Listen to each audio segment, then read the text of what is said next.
What's up? Hey, What's y'all. up? Yeah, I'm so excited to be on Running Back with the message continue. This is about where Sunday meets Monday afternoon. I'm so excited about it. Listen, I am your girl, Pastor Sam, and I have the honor, I am privileged to be the guest host for Running Back. Yeah. Whoop, whoop, whoop, whoop, whoop, And whoop, whoop, whoop. tonight, I am running with some very powerful, intellectual, anointed people. We have Elder Demetra Woodard, Minister Victoria Meeks. We got Jasmine W. Mo, it's Mo. You know, she wear any color hair. Jonathan Nelson.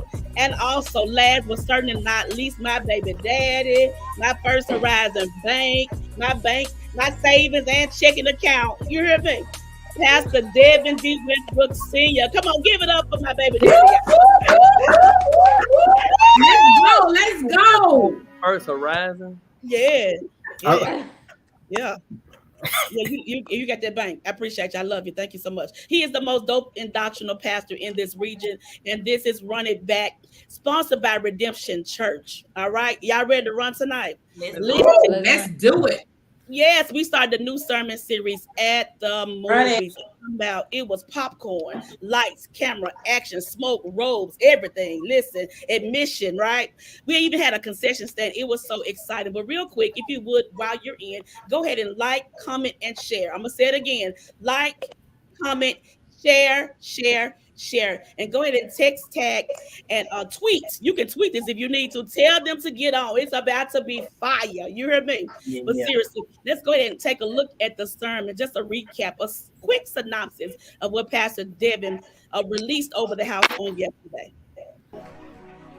You need to understand that there are times in life where you can't run from it, but you got to run it. You need to understand that there are times in life it is imperative that you confront the very thing that stands in front of you. God is not using your past as a prediction into your purpose. I've said this before and I'll say it again. For 5 people in this room, you need to catch this. God has a penchant for picking people who are not popular. Because I came to preach to folk who got some imperfections. I came to preach to some people who don't have their stuff in order. I came to preach to some people who still in a bad space. Not you was in a bad space, you still in a bad. I came to preach to some folk who still got some issues. I came to preach to some folk who still carrying all their baggage. I came to preach. So what's confusing to me is not that he's hiding in the wine press. Tracy, what's confusing to me is that although he's hiding in the wine press, God calls him about what he sees in him and not what he sees him in.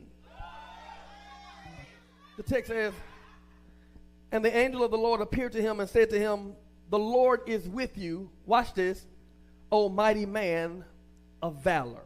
This is what I call a divine disruption. What we see in this text is a demonstration of a divine disruption. What is a divine disruption? It's when heaven interrupts your regularly scheduled programming. Whatever limitations life has put on you, I break it now. Divine disruption. Go in this strength that's yours. Because I need you to know that you are stronger than you know. I need you to let go of this fear. Let go of the guilt. Let go of whatever was and walk into what is.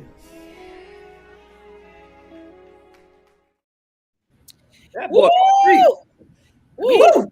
Preach. He preached, show and show preach. You hear me? Let's get right into it. Pastor David, I'm coming to you first. You preach the thing. So you're going to have to help us get this train moving. Listen, you came from Judges, I believe 7 and 9. I need you just 60 seconds or less. Give us a little backdrop of the text. Let's set it up for us. This is where the message continues. So I need you to set up the backdrop for the text on yesterday. So when we come into the text, we come into chapter 7. In chapter 7, God is kind of telling Gideon to go and fight the Midianites, and that if you just go and fight them, the battle has already been won for you. I'm already going to put it into your hands. And so we we sometimes look at people's story and we look at the story of it or the glory of it, but we don't understand the story of it. And so going back to chapter 6 kind of tells us his story. It lets us know that when the Midianites were raiding the village way back when, he wasn't trying to fight nothing. He was trying to hide. He was ducking in the wine press, trying to store up some stuff for them so the Midianites couldn't get it. So God catches him in a moment of weakness, or he introduces himself to him in a moment of weakness. And even in a moment of weakness, he tells him, "Dog, you a warrior. Yeah. There is no need of you hiding in the wine press. You are a warrior. So go out there and fight." And so he kind of calls Gideon something that Gideon didn't recognize in himself. And that's one of the things I love about God. He calls us something that we don't recognize in and of ourselves. And so by the time we get to chapter 7, we see the transformation of Gideon from chapter 6, Gideon, the one who was hiding, to chapter 7, Gideon, the one who becomes a hero. That's the backdrop of the text.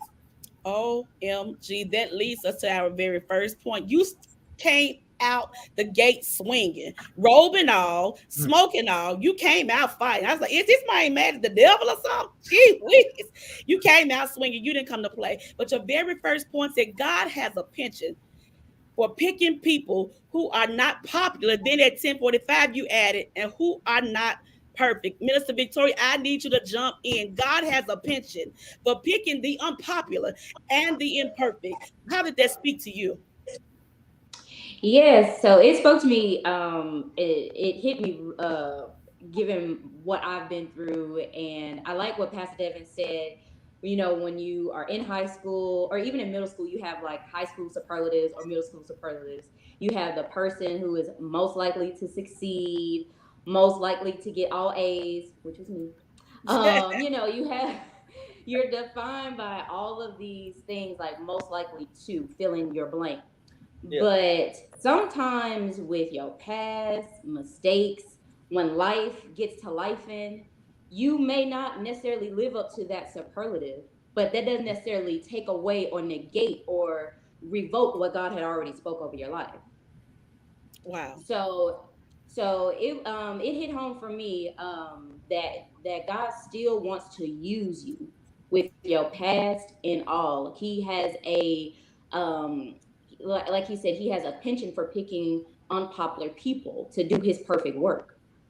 So even though you may be imperfect, his work is going to be made perfect through you. So despite what's going on with you, he still needs you. So powerful. Elder D, as a life coach, you are a preacher, you are an entrepreneur, you are big time in corporate America. What about that? God uses people who are not perfect. Peace. What would you say to somebody that said, listen, I'm not perfect, I have flaws, even as it relates to this point? What could you say to them about God still wanting to use them? They're not perfect. They may not even be popular. As a life coach, as a preacher, as an entrepreneur, what would you say to them? I would say forget about your past. It's gone. And I'm going to use Pastor Devin's exact words. He says God is not using your past as a prediction to your purpose. Yes. Run that back. Come on, run that back.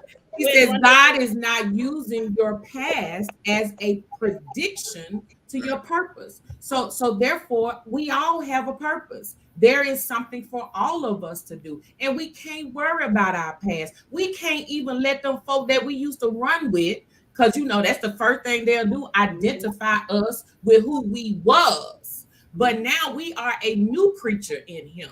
And because we are a new creature, we got purpose and we got to run it. We got to run forward. So yes, that's exactly what I would say, Pastor Sam.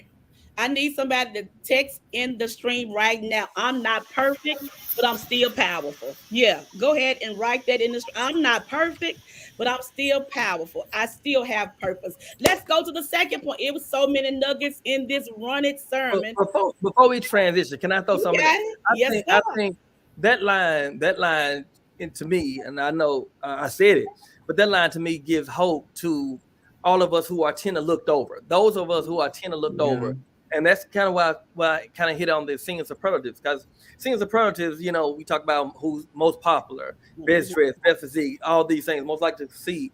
But what about the cat that out of a class of 350, he's 350, right? What I mean, looked over, barely made it. He just barely graduated, right? What about that dude? It says the guys or people in that position that even though everybody's looking over me, God is still looking on me. And so it gives me hope that if I just keep doing what I'm supposed to be doing, I can get there, even if I don't have the support or the followers as some other people. There's still hope for me to get there. God still has a penchant for picking people who are just like me. Powerful. Good. Powerful. It's the I hope don't have to part. be everybody's favorite to be God's choice. I don't have to be perfect. I don't have to be popular, but I still can be picked by God. So powerful. I think that's a blessing, a word for all of us. The second point you made, Pastor Devin, you said we serve a God, and I'm taking it straight out of your message. We serve a God who doesn't call us what we're in. He calls us while we're in it. Woo! That was cold. Woo! Cold. I'm gonna let you kick that off. You said it. Help us out with it. You said it.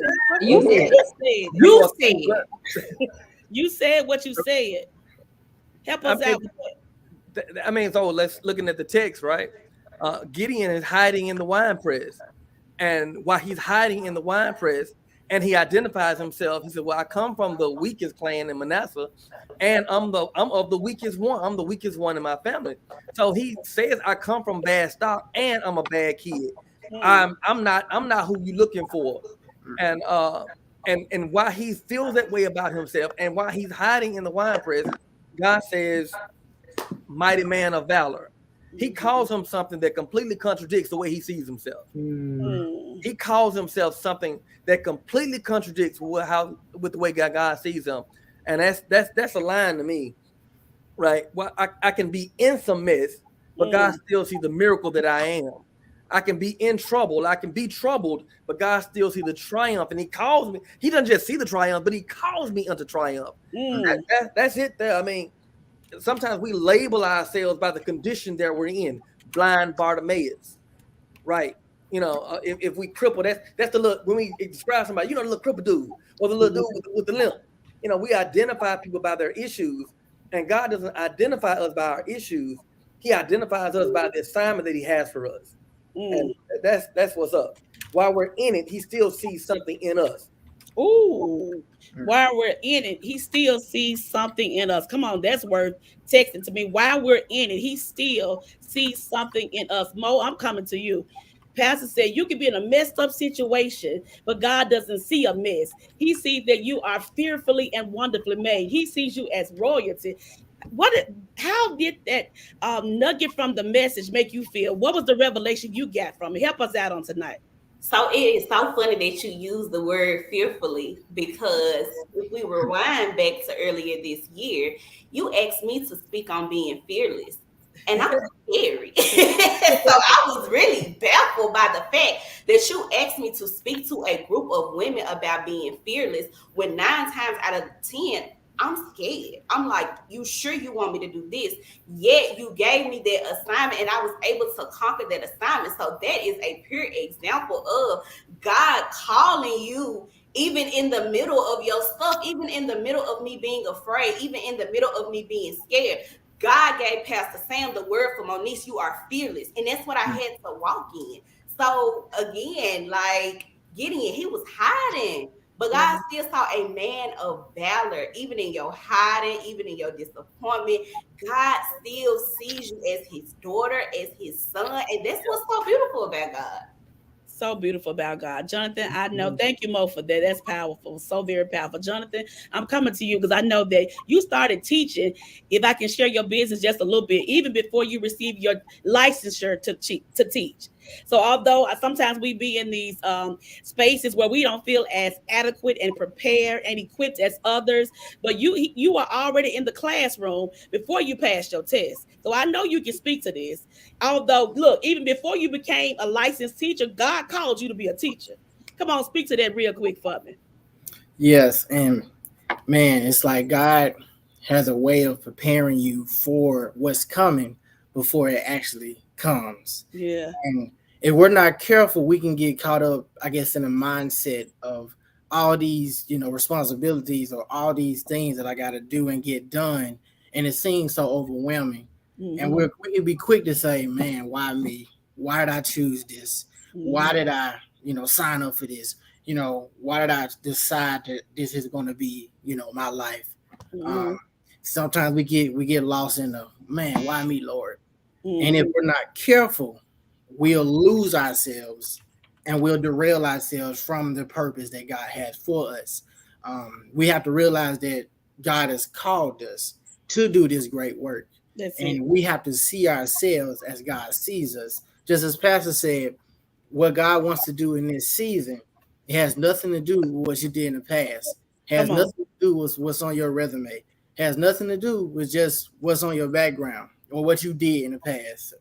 It has everything to do with what's in front of you. And if, again, we go with that, man, why is me? Or this is getting a little too hard. Or no, I ain't really asked for all this. Or I didn't really know what I signed up for. Right. And we're quick to get into that mindset. Then we're backtracking. Then we won't be able to run it because now we will be running from it. So again, hey, we gotta get rid of that why is me kind of mindset. Absolutely. We've got to also learn to see ourselves as God sees us. Yes. We have to see that. How do we do that? Wow. First of all, we have to know what he says about us. How does he see us? What does the word say? You feeling like a loser, but he calls us royalty. He says we're victorious. You have to know what the word says. That's another thing. A lot of us don't know what it says. We really don't understand how he sees us. So get in your word so you can know exactly. He calls us friend. He calls us royalty, a royal priesthood, fearfully and wonderfully made. You know what I'm saying? So we've got to know exactly what he says, to know how he sees us, and we can walk into that. Amen. I think before you transition, I just kind of had a thought. I think it's important that we understand the affirmations so we can understand the assignment. Oh, that's good. Right. So God has already affirmed us. Jesus comes out of the water and he says, my son, whom I'm, my beloved son, whom I'm well pleased. So the affirmation was there, and then he walked into the assignment. And a lot of us can't handle the assignment because we're not aware of what the affirmations are. Facts. Yeah. Facts. Look, that's good, Pastor. That's a good point because everybody is into affirmations now, but get your affirmations at the Bible from the word of God. Yeah. I know people making it up. Get it out of the word of God, and that will help us as we navigate around. From folk who ain't really in your future or not. Come on. Letting the wrong people tell you what you are. I ain't gonna. All right. That's another message. You so fun. This one got me, baby. Let me tell you something. He said, and I'm reading straight from my note because I don't want to get this thing wrong. He said, a divine disruption is when heaven interrupts your regular program. I'm gonna say it again. A divine disruption. I mean, that might preach that thing. It's when heaven interrupts your regularly scheduled program. Jasmine, something I know about you. You're in transition. God interrupted something in your life here recently. You shared it unplugged. Can you speak to a divine disruption? When God tells you to do something, you're really afraid to do it. You don't feel like you're ready to do it, but yet he said, do it and do it now. Can you speak to that? Yeah, I can speak to that. When I heard him say a divine disruption, that just really, really got me because it also like to my mindset about in this position that I'm praying now another divine because when him recently program it didn't make sense. That divine distance, and it's not gonna make sense, but it was up to me to hear. And thank you for also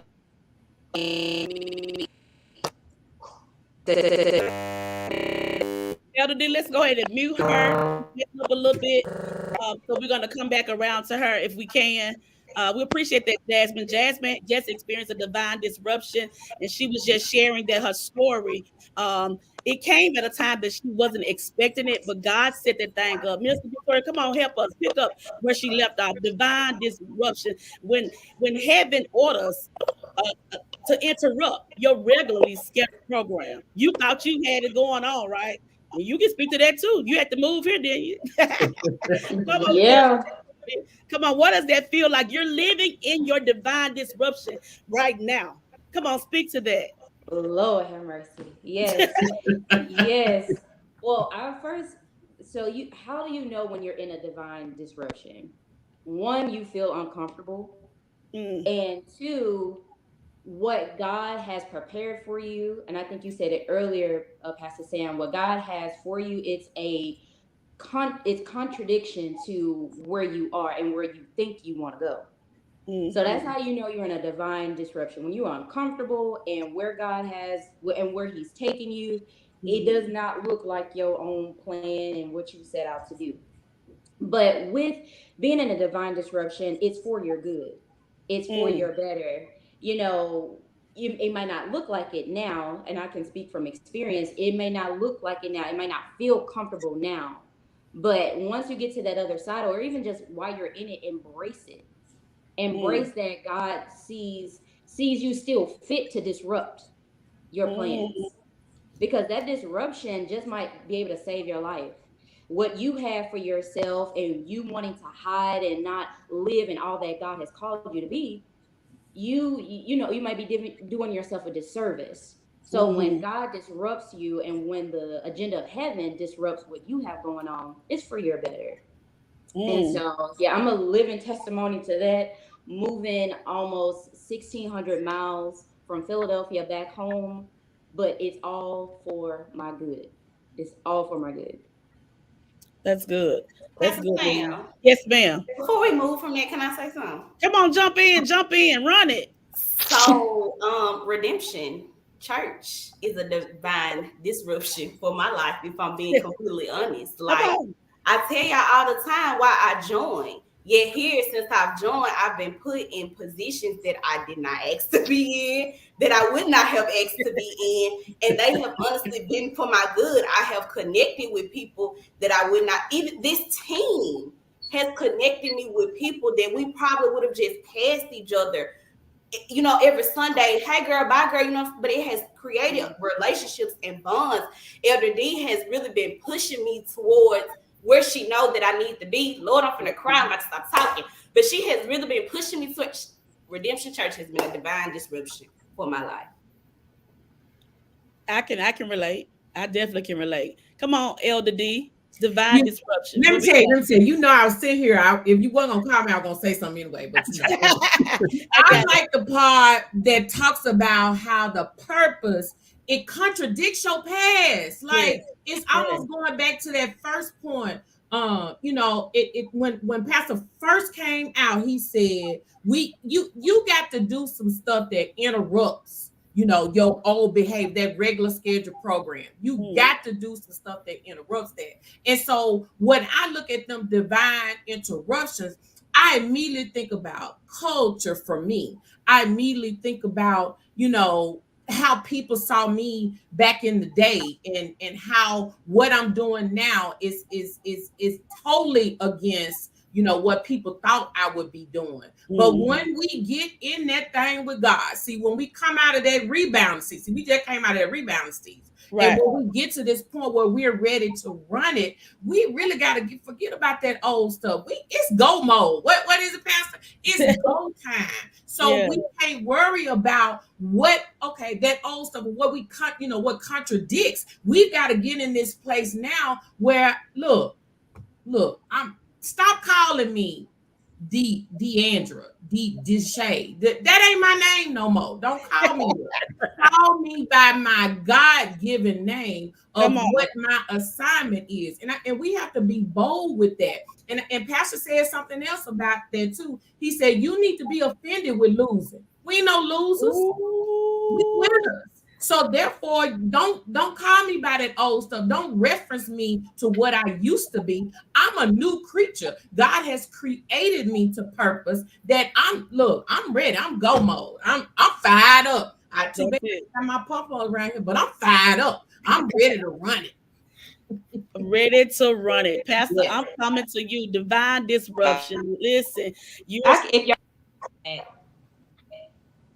Divine disruption. I'm coming to you, Pastor Devin. Listen, you could have done well, not planting a church, right?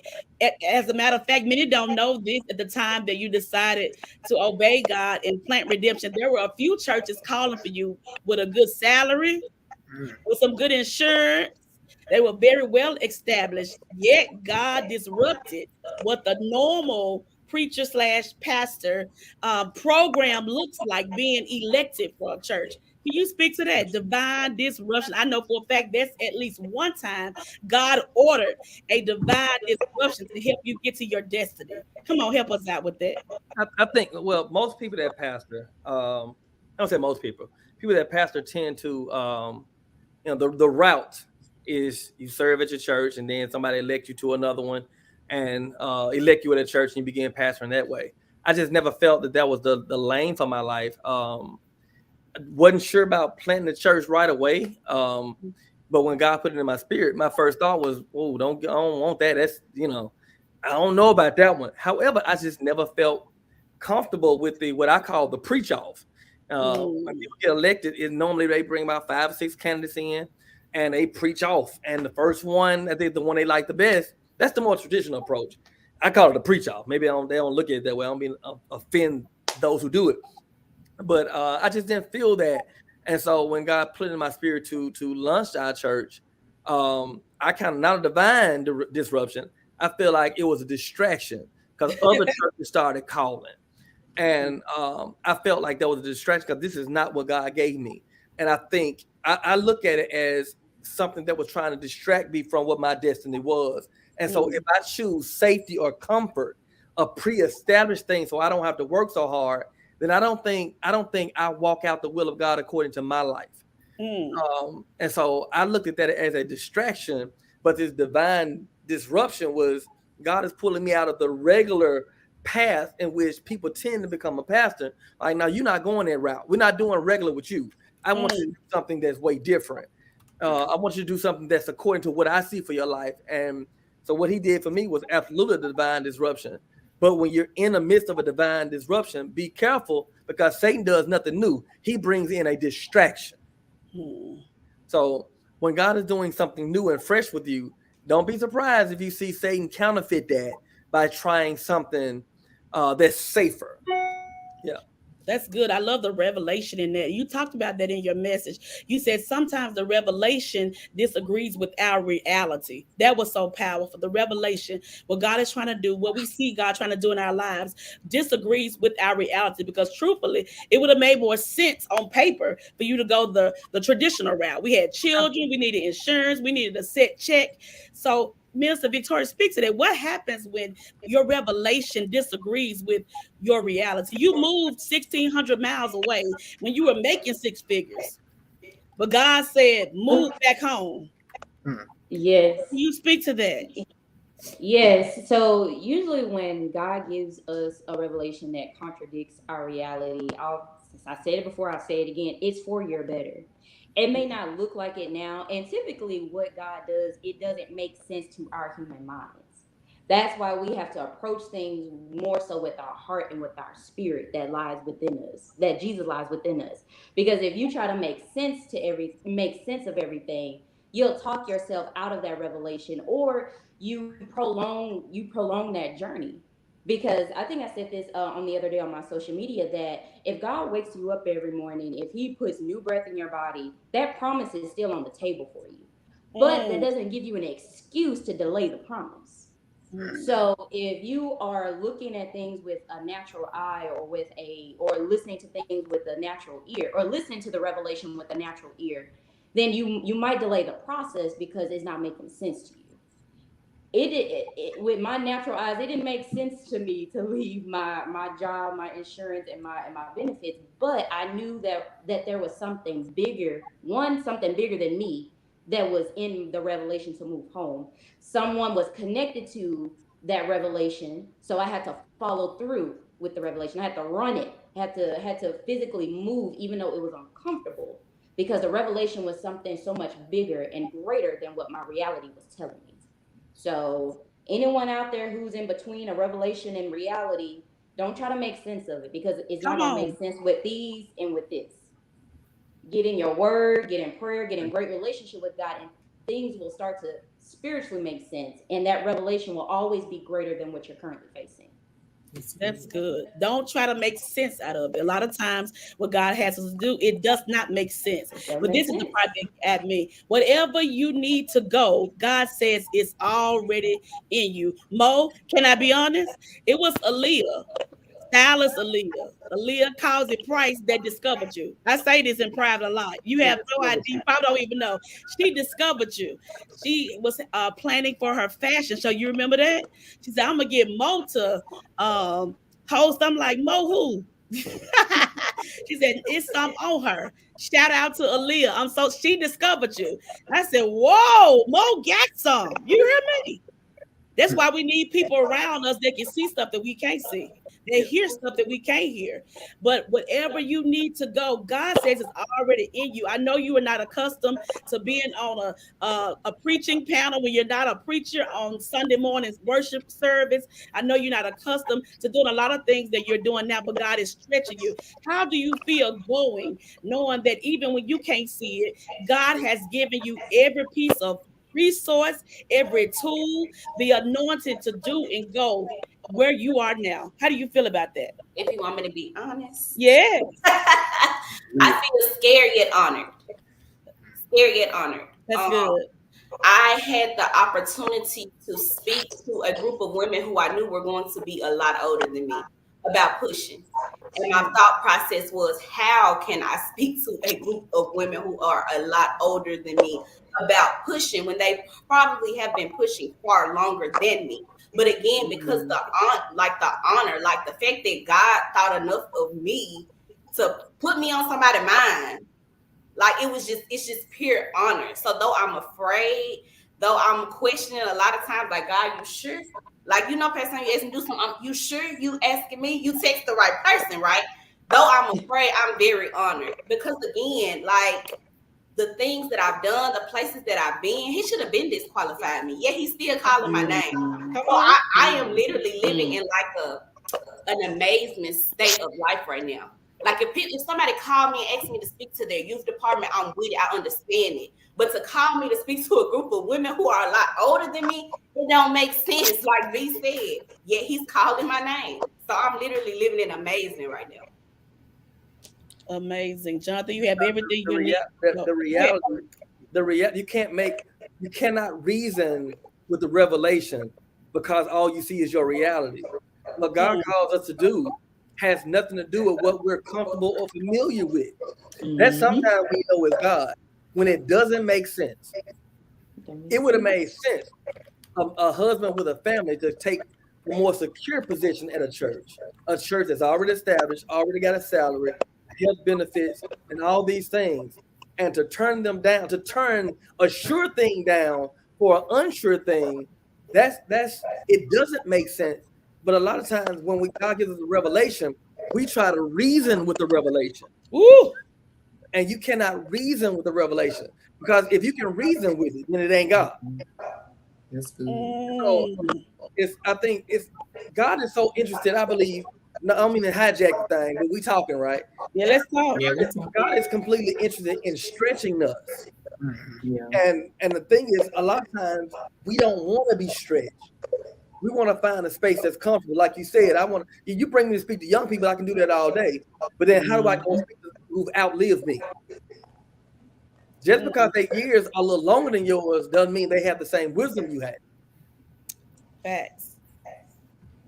So Paul says to Timothy, don't let them despise your youth. Because sometimes I think what God is giving you, favor ain't fair. Let's just say it that way. Favor is not fair. And when God has put in he's sprinkled a little bit of something on you that everybody don't have, because we ain't all built the same. Right. We're not all built the same. Right. And so walk into that room whenever you get them opportunities and own it. I said it to all our preachers. When God called you to it, own it. That's one of the best things we can do with this assignment, and any assignment that is to own it. That man walked up to Gideon and said, "You are a mighty man of valor." At that point, God, if you saying that, then clearly you see something I don't see. So it ain't cocky.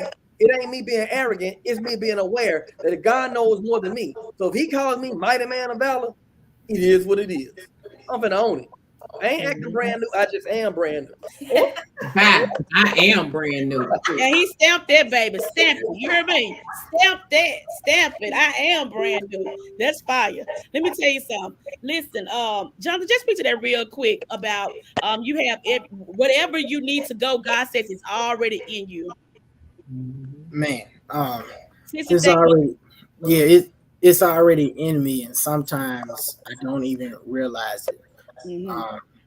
Sometimes we can get stuck in our feelings, and we can be drowning in these emotions that are coming from us. It's not coming from the environment that we in. It's not coming from our jobs. Not necessarily coming from our homes. It's just coming from us. Yeah. And a lot of times we look in the same thing that we're supposed to be looking at when we are confronting our problems. Every time we wake up, we go to our problems. Every time we get in the car, we talk about our problem. We run into our head, our problems. Every time we're at work, we're confronted with our problems. Not necessarily confronted with our coworkers, but we're confronted with our problems. And if we get caught in our feelings too long, we literally blind ourselves. We eat our eyes out, as they say. I love what Pastor said. He said, even when I'm in the fields of my lesser, God fills me with my greater. That's good. So we just have to realize that where is our cup? And once we find our cup, then we have to empty our cup. And a lot of times when we're at home and we're cluttered with work or cluttered with stress, we can't find our cup, because it's lost and large in all of our mess, all of our stress. And if we're not careful, once again, we'll be hiding. God is calling us and we ain't answering, or he see we ain't answering, but he know exactly where we at. Yeah. He gonna go exactly where we at and really get our attention. And if our Bible's not open, if our mind, our heart posture is not right, it's almost like we're doing this and we're facing away God. But at the same time, he's on the backside of us, like, okay, you gonna be like that? I got something for you. So if we're just not careful to be in our fields, we're gonna miss out on the greater that God has for us. That's good, Jonathan. I appreciate you for adding value to the conversation. Pastor Devin said, let go of fear, let go of guilt, let go of whatever was, and walk into what is. Yes. I'll say that again. Let me run it back myself. Let go of fear, let go of guilt, let go of whoever was, and walk, y'all. Walk into what is. Jess, I'm gonna give you another try. Can you speak to that? Give me a thumbs up if you're good. While we waiting on her, Pastor Devin, jump in. Jump in, Pastor Devin. You said it. We want to hear your revelation. Let go of fear. Let go of guilt. Let go of whoever was, and walk into what is. I'm gonna keep it all the way 100. Okay. I got that from Duke in the movie Creed. So Creed 3, the sermon series is at the movie. Yeah. And when I first had the idea of doing at the movies, I was like, I don't know why. D, I know we some Rocky fans, but Creed 3, I was like, I gotta do it. Yeah. And so Duke said something in that movie. He says it to Adonis while he's in the last fighting scene, and he goes up to him because he's like, you got that boxing, but I need you to go fight. But in order to fight, you need to let go of the fear, let go of the guilt, let go of whatever was in order to walk into what is. Mm-hmm. And that's one of them things that you hear and be like, oh, that'll preach. Yeah. And so when I heard it, I'm like, that'll preach. And because I think a lot of us do that. We don't successfully walk into our next because we're still holding on to our now. Mm-hmm. And God can't pour things into a closed hand. We're holding on to what we have so tight that he can't pour our next into it because we're not open to it. And so in order to get to our next and our next levels, we got to be able to relinquish the now. We got to be able to relinquish the past. We got to be able to walk out of where we've been in order to go into what we're go into what God is calling us to. And I don't want to forfeit my future because I'm fighting for my family. Mm.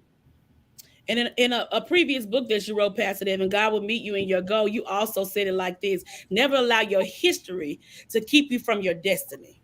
Yeah. That's so powerful to me. I That's did right. so powerful to me. Listen, we got one more thing, I believe. No, Hold on, Pastor. You know I got. Hold on. You know I Let got go. something. You know I got Let go. something. I'm gonna say one line. Okay. God can't heal what you trying to hide. I'm gonna God leave can't it right heal there. what you're trying to hide. You can't heal and hide at the same No. time. We have to let Mm-mm. go of it and allow Him to do His perfect work and perfect will in that. Mo, you got something to add to that? Can't hide and heal at the same time?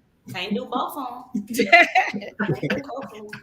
Can't do both of them. Listen, I Mm-mm. know, Pastor, you talked about transformation. In the end, it was powerful, and we know that at Redemption Church, it is a transformative space. We all are shifting. We all are stretching. God is doing a great work through all of us. Look, I told somebody yesterday who joined. I'm like, if you get connected and plug in, your life will be transformed. It's going to shift. It'll never be the same. Now you can't dip and dap in it, dibble and dabble in it. You got to get connected. But I want to do something. The comment of the day, it stood out to me. The comment of the day, it was about Charlie Crenshaw. He said, he repeated something that one of us said. It's, I'm offended by losing. The title of the sermon was Running. I believe Pastor came out. He said, quit allowing stuff to run us. We getting ready to run it. He spoke to depression. He spoke to suicidal ideation. He spoke to low self-esteem, self-doubt, all that good stuff. Stop letting this stuff run us. And when we have the power to run it, we've got to be offended with being depressed. We've got to be offended with being living less than who we really are and on a lower level than God has called us to be. Be offended with losing. I'm putting 30 seconds on this last round. I'm gonna cut you off if you all 30 seconds. I'm gonna start with you, Light Jonathan. around. Making myself around. We're going Jonathan Mo. It's the lightning round. It's fast if you on Minister Victoria, and Pastor's gonna end it. Be offended with losing. Let's go. Man, we have been at this very point not to look back. We got to look forward. So you got to strap up, tie your shoes up tight, put your gloves on, maybe put the wraps on a little bit more crisp. And you got to really let's go. Let's get in there because you can't forfeit. If you forfeit, that's it. Then you might as well turn around. But God, we serve a God who's already won it all. So when you're in this mindset of losing, it's almost like you are having that losing mentality. And God not having that. We serve a God that's already won it all, and He wants to walk you to victory. So if you're unwilling to walk through that, then you might as well take the gloves off, unwrap the wrists, and hang them up. But again, God ain't gonna let you do that. He ain't gonna let you do that. So don't forfeit. Fight for it. That's good. Appreciate it. Come on, Mo. Be offended with losing.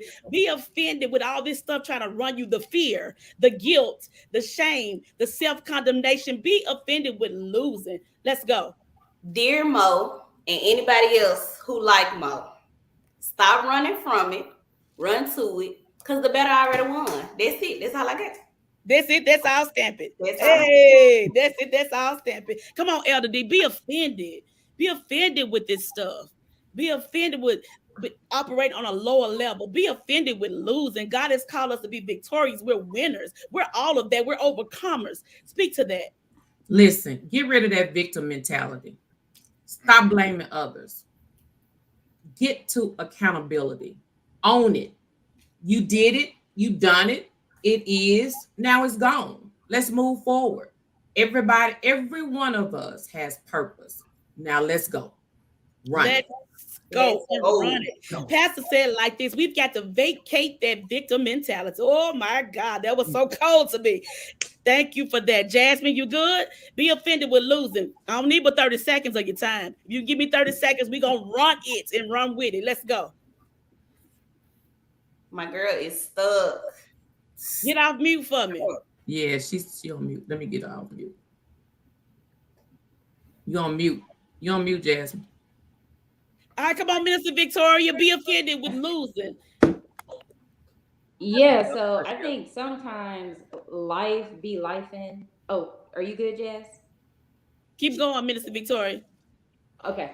Okay, yeah. Sometimes life it takes over, life be life and we get so used to being down. So for the people who are down, hear this, take it. You have been down too long. It's time to get up. The time calls for you to get up and run it. Your family is depending on how will you run. Well, your family is depending on how will you get up. So you've been down for too long. Get up. Despite your mistakes, despite your past, despite your inconsistency. Hello. Hello. Hello. It's about that awareness of where you are, where you've been, but most importantly, being aware of where you're going and take ownership of that. You've been down for too long, and the time is calling for you to win. It's calling for you to win. That's good, Mr. Victoria. It's time to win. This is our season. This is our set time to win. Pastor Dave, you got to wrap us up. You came out the gate swinging with the smoke, lights, camera, and action. And we had the popcorn. What church y'all go to? Where you get popcorn fast to us. And we eat. Y'all see me today eating the popcorn during the church service. You heard me? But you say, well, Charlie Crenshaw, we're dealing with his the comment of the day. Be offended with Be losing. offended. Before we try, I think Jazz came off mute. Just try one more time, Jazz. Still enough. Okay. Okay. Oh, okay, we're going. All right. Be offended with losing. I think to be offended with losing, I think to be offended means to some degree that you are fed up with it. When you're fed up with something and you are no longer going to tolerate that condition, getting an opportunity to kind of pour into marriages when people are kind of entertaining the thoughts of breaking up or walking away from a relationship. When they're talking to me too about it, the first thing I say, you're not ready to do it. They be like, why you say that? I said, because you're not fed up with it enough. When you're fed up, there is no more conversation. You just gone. And to be offended with losing, it's a mentality that says, this ain't where I belong. This happened and it ain't gonna happen no more. Right? You get fed up with the condition, or you even get fed up with the fact that the devil keeps trying you. What is it about you? What is it about you that makes the devil feel comfortable trying you? He keeps trying this with you. And at some point, you have to say, nah, I ain't it. This ain't what you want. I'm not, you're not taking this away from me no more. You've done enough. This is where it ends. And I think we have to get to a point where we're offended by losing. But why is it that loss keeps finding you? Ooh! You have to do what you have to do to make sure loss is not comfortable around you. Loss don't think, oh, okay, let me pick him out and go with him. Now this ain't what you want. Go pick somebody else because this ain't it, right? In the movie, Damien feels he sees Adonis as a coward. So he says it in the interview when he's talking to Steve Knight, you're a coward. He saw him as a coward, and Adonis had to stand up and be like, you know what, dog? I've been floating you, I've been trying to help you, but clearly you don't know who I am. This ain't what you want. Since this is what you want to do, let's run it. And I think we got to get to a point where we see all the stuff that attacks us in the same way. Cancer, no, you can't run this. You ain't running up on me no more. Sugar diabetes, you ain't running up on me no more. Divorce and dysfunction, you can't run it. You've got to get to a point where you are fed up and offended at the fact that this stuff keeps finding you.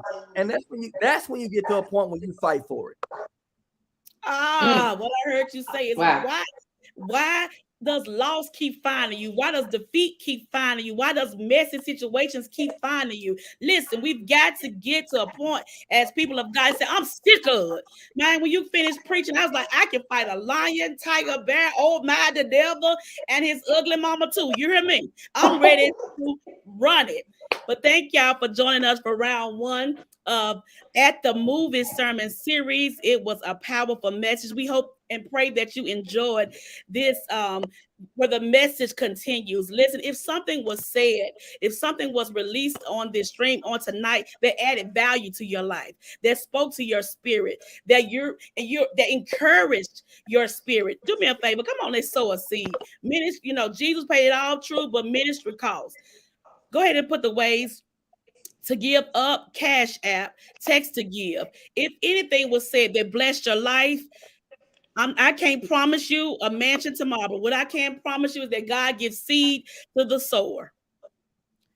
Cash App, Redemption Now, Text to give 901-509-9420. If anything was said that blessed your life, that added value to your life, go ahead and sow a seed now. And if you are a first-time guest of Running Back, go ahead and text us to connect. We want to stay connected to you. We want to know we have some amazing things happening at Redemption Church. Let me tell you something. Redemption is not your regular scheduled program type of church. We have the most dope and doctrinal pastor in this region. We invite you to stay connected with us. This does not mean that you're joining. It just says, hey, I like y'all. Y'all do some cool stuff. And I just want to keep abreast of what's going on. So text RDPTN to 833-619-1485 to connect. Again, we thank you for joining us. I am Pastor Sam. I am your special guest host for tonight. This was fun, y'all. This was very exciting as we discussed running. This was just, listen, every round goes higher and higher, is what old school church say. So this was just round one. Meet us right here on Facebook and YouTube each and every Monday at 7 p.m. Central Standard Time as we run it back where the message continues. Before you jump off, listen, Yes, not sir. only that, round 2 of this at the movies is gonna get cold. I'm telling you, you don't want to miss next week. We cooking up some stuff. I'm telling you, we're cooking up some stuff that's gonna be real good on Sunday. So if you're in the downtown Memphis area, you might want to stop by 340 South Second, 9 and 1045. It's gonna be good. Not you have two worship opportunities. Next Sunday gonna be one. Yeah, two worship opportunities, 9 to 10, then 10:45 to 12:15. Get there. Matter of fact, everybody on this stream, I want you to come. You need to be in the house. There's nothing like being in the house. And then do me a favor, invite 3 people. There's a group of people that's waiting on your invitation. There is power in an invitation. They need your invite to get to their next level. So if you would do that, invite somebody to Redemption Church, like Pastor Devin said, 340 South Second Street. Somebody type that in the comment. 340 South Second Street. As we go to round 2 up at the Boobies sermon series. Listen, this Sunday, Pastor came out with the robe and the smoke. We don't know what he's gonna do this Sunday. Sometimes you just got to get in the room. So we invite you. We thank you, and meet us right here on Facebook and YouTube next Monday, 7 p.m. Central Standard Time. And next time you invited 5 today, go ahead and invite 10 because it's going down. Thank you all for joining us. This is Pastor Sam, the executive pastor of Redemption Church, and I am out.